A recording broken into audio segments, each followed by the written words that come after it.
Casadoning ushbu videosiga yaxshilab e'tibor bering. Bu yerda juda ham ashaddiy muxlislar, ya'ni zo'ravon muxlislar bilan Casado birgalikda chempionlikni nishonlamoqda. Bu videoda sizlarga Barselonaning zo'ravon va ashaddiy muxlislari haqida batafsil ma'lumot beraman. Qani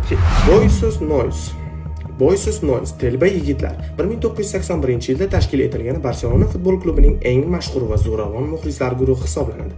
Ular dastlab Kataloniya mustaqilligini qo'llab-quvvatlovchi yoshlar tomonidan tuzilgan. Klub prezidenti Josep Luis Nunesga qarshi norozilik bildirganlar.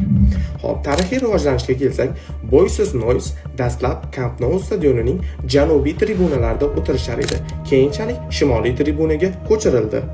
Ular o'zlarining shiddatli qo'llab-quvvatlashi, shiorlari va ba'zan zo'ravonlik harakatlari bilan tanilgan. Ularning eng radikal bo'limi Casuals FCB boshqa muxlislar guruhlariga hujum qilish, narkotik savdosi va boshqa jinoyatlarda ishtirok etganlikda ayblangan.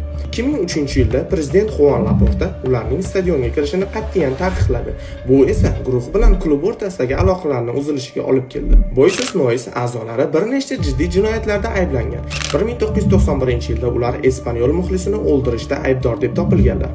Shuningdek, 1991-yil 6-oktyabrda guruh a'zolari trans ayol Sonia Zafra va uning do'stiga hujum qilib, Soniani o'ldirishgan.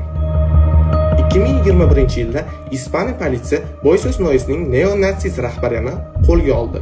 Ular giyohvand moddalar savdosi, noqonuniy qurol saqlash va boshqa jinoyatlarda ayblanganlar. Hozirda Boysus Nois rasmiy ravishda stadionga kiritilmaydi, ammo ba'zi a'zolari hali ham o'yinlarga tashrif buyurib, o'zlarini namoyish qilishadi. Ular ba'zan boshqa muxlislar guruhlari bilan to'qnashuvlarni amalga oshirishadi. Klub va huquq-tartibot organlari ularning faoliyatini cheklash uchun choralar ko'rmoqda. Yana shunday ma'lumotlarni bilish uchun meni sahifamga obuna bo'lib qo'ying.